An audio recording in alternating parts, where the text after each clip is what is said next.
천지 만물을 창조하신 하나님의 목적, 이 목적을 분명히 우리가 깨달을 때에 우리의 삶의 목적을 또한 우리가 깨달을 수가 있는 것입니다.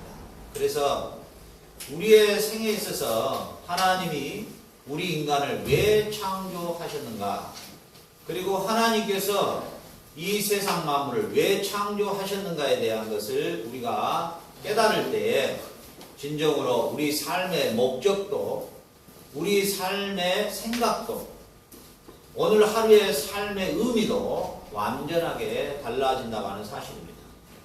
하나님께서는 이 세상 만물을 창조하신 목적을 어디에다 두었냐면 인간에게 두었다는 사실입니다. 하나님이 하늘과 땅과 바다와 새와 모든 물고기와 땅에 기는 모든 것까지도 그 목적을 어디다 두셨냐면 인간에게 두셨다는 것입니다. 풀 한 포기, 나무 한 송이도, 다 꽃 한 송이도 인간을 위해서 하나님이 지으셨다는 사실입니다.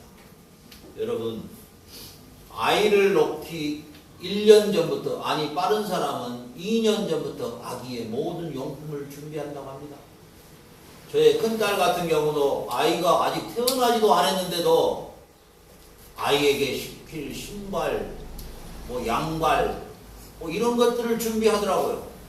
그게 부모의 마음이요, 부모의 사랑의 마음입니다. 하나님께서도 놀랍게도 모든 만물을 창조하는 것의 목적이 어디다 두었느냐? 우리 인간을 창조하는 데 목적을 두었다고 하는 사실입니다. 할렐루야. 네. 그러니 이 나무 한 포기, 풀 한 포기, 그리고 이 공중에 나는 이 새 한 마리도 다 하나님이 우리 인간을 위해서 창조했다는 사실입니다. 그렇기 때문에 천지 만물을 바라보면서 하나님의 사랑을 느끼지 못하면 아직 우리의 신앙이 상당히 문제가 있다는 사실입니다.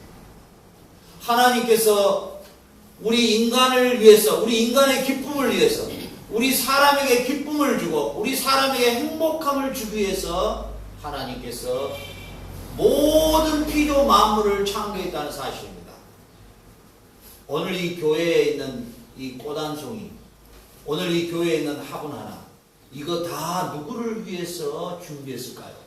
첫째는 하나님의 영광을 위해서지만은 두 번째는 우리 성도들이 보다 좋은 환경에서 예배를 드리도록 우리가 준비한 것입니다.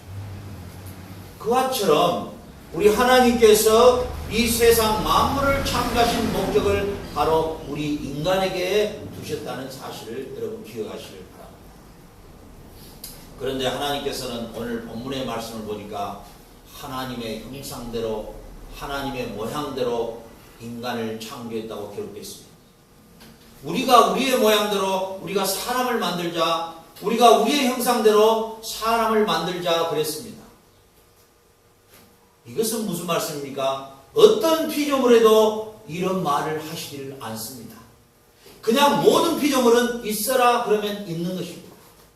그러나 인간만큼은 하나님의 인격으로 창조했다는 사실입니다. 하나님의 형상은 곧 하나님의 성품으로 창조했다는 사실입니다. 그렇기 때문에 우리 인간의 본래의 성품은 하나님의 성품이었습니다. 아멘. 본래 우리 인간의 인격은 하나님의 인격이었습니다.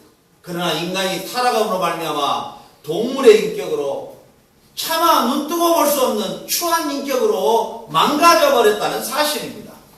그렇기 때문에 우리가 십자가에 달리신 예수 그리스도의 죽으심과 부활을 고백할 때에 하나님의 성령이 우리 안에 임재하시면은 우리를 향한 목표가 어디에 있느냐? 하나님의 형상으로, 하나님의 인격으로 다시 회복하고 창조하는 것이 하나님의 목적입니다. 지금 이 시대의 교회는 목적이 어디에 있을까요? 어찌됐든 간에 성도를 끌어들여서 헌금을 내게 하고, 뭔 헌금의 종목이 그렇게 많은지, 성경에도 전혀 없는 헌금의 종목이 어떤 데는 12가지까지 있다 그래요. 감사한 거, 건축한 거, 한 거, 도대체가 뭐 하자 그런지 모르겠어요. 설교 시간은 한 10분이나 하고 나머지는 전부 돈 낸 사람 불러주고 있네요. 이것이 교회가 타락한 가장 근본적인 원인인 것입니다. 그건 교회라고 말할 수 없는 것입니다. 설교는 15분, 20분 하는데 성도들은 잠자고 있고, 사람의 윤리적인 강론이나 어떻게 하면 사람을 행복하게 해줄까 하고, 성도들의 마음을 어떻게 하면 웃겨줄까 하고, 마치 코미디처럼 쇼를 부리는 교회가 몇만 명씩 모인 것입니다. 그러나 그건 교회가 아닌 것이에요. 하나님께서 세상을 창조하시고 에덴에다가 교회를 세우셨는데, 하나님은 인간의 창조의 목적을 어디다 두셨느냐? 바로 하나님께 예배하도록 드렸다는 사실입니다. 그리고 에덴의 동산이 정확하게 원문으로는 지성소의 의미입니다. 하나님 앞에 예배를 드리는 곳, 하나님을 찬양하는 곳, 하나님을 높여 드리는 것이 에덴의 동산이었다는 사실입니다. 그러나 인간이 타락함으로 말미암아 에덴의 동산에서 쫓겨나고, 인간은 하나님이 본래 하나님의 형상과 인격으로 창조됐던 인격이 다 망가뜨려져 버려서 로마서 1장에서는 동물의 형상을 갖기를 원하고, 남자와 남자끼리 세격거리를 저지르고, 이 동물들과도 교합했던 시대가 신명기 시대입니다. 이렇게 더럽고 추한 인생으로 자빠져 버렸다고 말해요. 그러나 하나님은 그런 인간을 포기하지 않으셨어요. 그 아들 예수 그리스도를, 창조자이신 예수 그리스도를 보내셔서 십자가에 죽게 하시고, 십자가에서 그가 흘리신 피로 말미암아 하나님과의 관계가 완전히 두절됐던 지성소와 성소의 휘장이 찢어지고, 그의 성령으로 말미암아 우리가 다시 하나님의 인격으로 회복되게 하심이 하나님의 창조의 목적이요 구속의 목적인 것입니다. 여러분이 예수 그리스도를 믿노라 하면서도 여러분의 형상이, 인격이, 여러분의 윤리와 도덕적 사고가 본래 하나님이 창조하셨던 창조의 목적대로 회복되지 아니하고 변화되지 않고 있다면 여러분은 참으로 안타까운 일이라는 사실입니다. 이것이 교회의 목적인 것이에요. 교회의 목표는 성도 한 사람이 하나님의 형상으로, 그 인격으로 다시 회복되는 것이에요. 하나님의 말씀과 기도로만이 거룩해지니라 베드로 사도는 말했습니다. 우리 인간이 거룩해질 수 있는 것은 산에 올라가서 수행을 해서 되는 것이 아닙니다. 산에 가서 수행한 중들이 룸사롱에 가서 술 마시고 도박하고 추한 행동을 벌려서 신문에, 뉴스에 보도됐지요. 목사들도 마찬가지예요. 목사들도 간음하고 재산을 넘겨주고 도저히 얼굴 뜨거워서 볼 수가 없어요. 목사들도 그런 사기를 행하고, 서울의 제작교회인가 거기는 수많은 성도들의 헌금을 횡령해버리고, 교회에 직분자를 세우는데 1,000만원씩 500만원씩 걷어내고, 이 정도 타락하면 참으로 부끄러울 일입니다. 기독교까지도 이렇게 세상의 빛과 소금이 되어야 될 이 종교가 이렇게 타락한 시대가 왜 이유가 어디에 있느냐?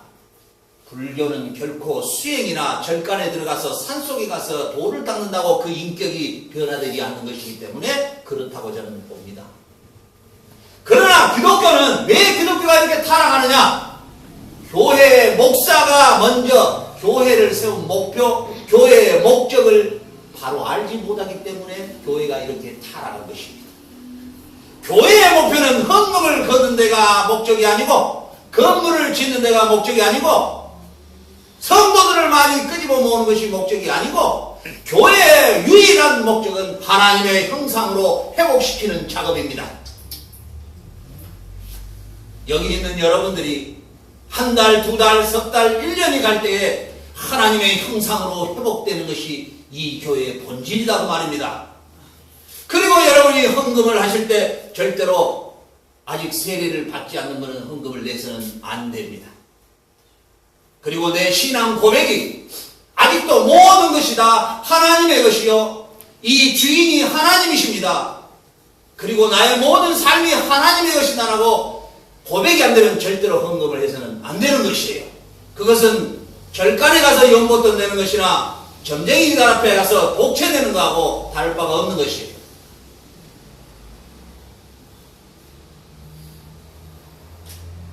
신앙 고백이 중요한 것입니다. 신앙 고백에 따라 예배하고 신앙 고백에 따라 헌금하고 신앙 고백에 따라 봉사하는 것입니다. 그 교회가 본질을 잃어버리니까 교회가 이토록 타락해버리는 것입니다. 오늘 주님은 뭐라고 말씀하시냐면은 우리의 형상을 따라 우리의 모양대로. 이 말은 뭔 말입니까? 하나님의 형상, 하나님의 모양이란 말은 하나님의 속성이라는 말입니다. 하나님이 가지고 계시는 거룩성, 하나님이 가지고 계시는 창조성, 하나님이 가지고 계시는 그의 순수한 깨끗한 하나님만이 가지고 계시는 아름다운 성품대로 우리를 창조했다는 사실입니다. 여러분, 그렇기 때문에 여러분의 신앙의 목표도 하나님의 형상으로 회복됨이 목표가 되어야 될 것이에요. 바리새인처럼 새벽기도 잘 나온다고 기도하고 있고 자기가 성경을 좀 안다는 식으로 안다는 신용을 해도 그의 인격이 예수님의 인격으로 닮아가지 않는다면 그건 다 외식하는 자들일 것이에요. 그래서 예수님께서 마태복음 5장에서 너희는 외식하는 자들처럼 하지 마라. 기도할 때 큰 소리로 떠들지 말라.